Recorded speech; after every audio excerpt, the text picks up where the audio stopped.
Appalachia is home to many old communities that no longer exist. Communities with names like Yates, Belick, Viper, Princess, Ripshin, and Cutshin. Small communities that often grew up around a crossroads and were named after a geographical feature or perhaps a local character. These little communities frequently consisted of nothing more than a small general store, a one-room schoolhouse, and maybe an old tin-roofed country church. One such community was the Orion community, located in Ashe County, North Carolina. Few people even remember its name today. It doesn't appear on any maps. Yet at one time, it was a thriving little place with a store, a one-room schoolhouse, and a Methodist church. In today's episode of Backwind Stories, we visit that little white country church and talk with the amazing Edith Colvard Crutcher, whose family donated the land and helped build it around the turn of the 20th century. Please enjoy.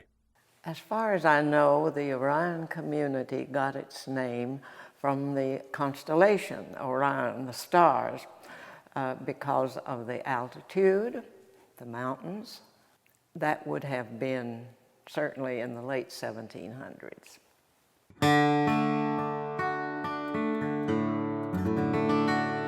It started in a very simple way, I think, about a dozen people who felt they needed a place to worship, particularly my great-grandmother, Sally Bower Colvard, who led the charge and gave the land and had the church built. The congregation was small, but they were enthusiastic. It was a new gathering place for the concerns of the community, and that was very important then. Well, the wood was cut here from the chestnut trees before the blight came, of course. So we don't have wormy chestnut, which is our contemporary view of chestnut. And often people will come in and look and say, well, you said this was chestnut. Yes, it just doesn't have any wormholes in it. The pews were made in North Wilkesboro. And my great-uncle, Lynch Dent, went there to pick them up and brought them back up the mountain in a wagon, of course. And I think that it took him, they said, 3 days to make that trip from here to North Wilkesboro. The banister around in the pulpit came from a church in Jefferson when they were building a new church. I was told by my father that the banister was from 1840.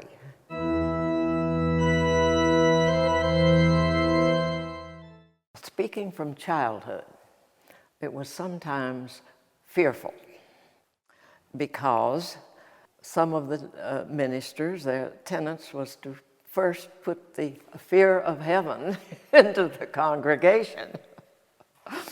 We had all done bad things, and we were going to be punished for it.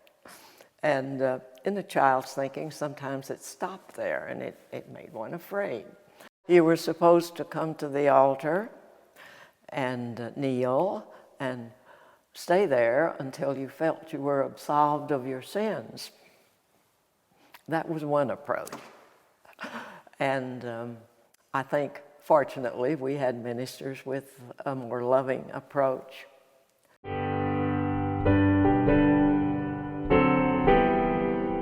Well, of course, we used the Cokesbury Hymnal when we finally could have hymnals.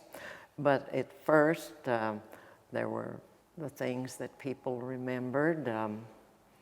Shall we gather at the river, unclouded day, sweet hour of prayer.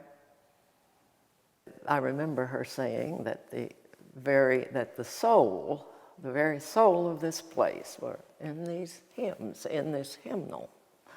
And I thought about a soul a lot when I was a child because it was so abstract, and I looked around to see what corner it might be hiding in. And I remember taking a hymnal and sitting on the front steps, the stone steps there, and opening it and reading the hymns and thinking if I closed it fast, I could catch a soul in it. It seemed perfectly reasonable at the time.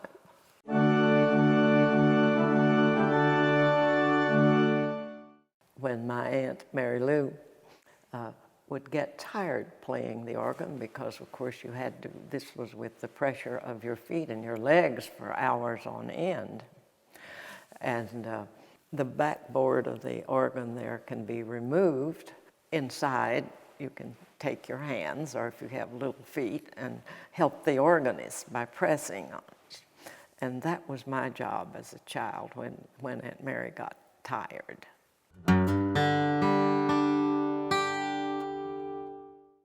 Communion then, early on, was of course grape juice, no alcohol, and bread that someone had baked, until we were able to have a communion service with the little cups. Why, it was just a simple glass, actually, a glass goblet, as I recall. For revival, now that was another very big event in this church. We were expected to arrive as families early in the evening and stay as long as the Spirit moved the minister, which might be a couple or 3 hours. Other people participated in the revival, not just the minister. One of my earliest memories is of Grandmother Jenny standing there at the altar, leading us in prayer. There was no doubt in our young minds that someone was listening and action would be taken.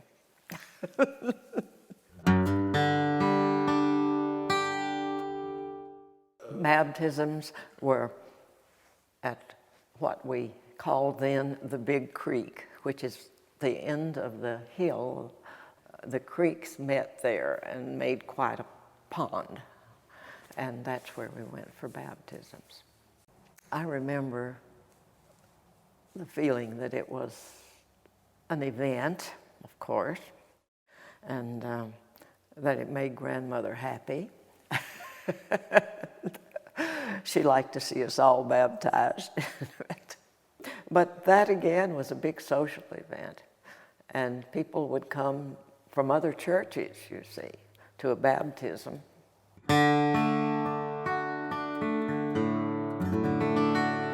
The general feeling was you did not drink alcohol, you did not dance, and for some reason or other you did not play cards. A show of too much joy was during services was frowned upon, you know.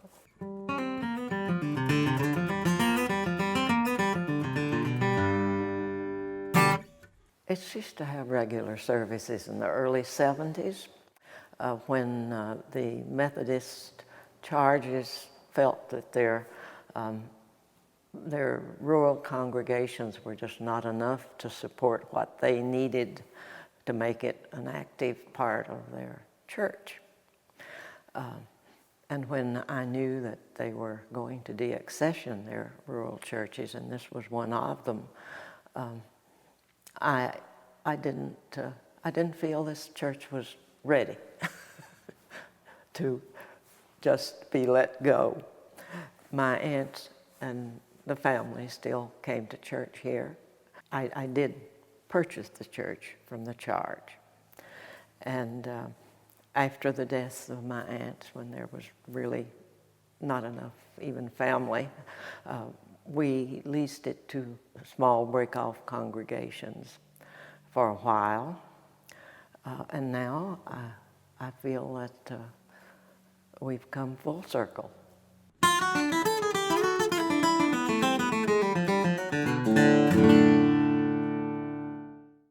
Recently, Mrs. Crutcher arranged the sale of the Orion Church to a local Ashe County family who are dedicated to preserving its unique historical character. This family intends to open the church as a non-denominational house of prayer that will also host various services, along with speakers and musical events throughout the year. We wish them the best of luck. When we've been there 10,000 much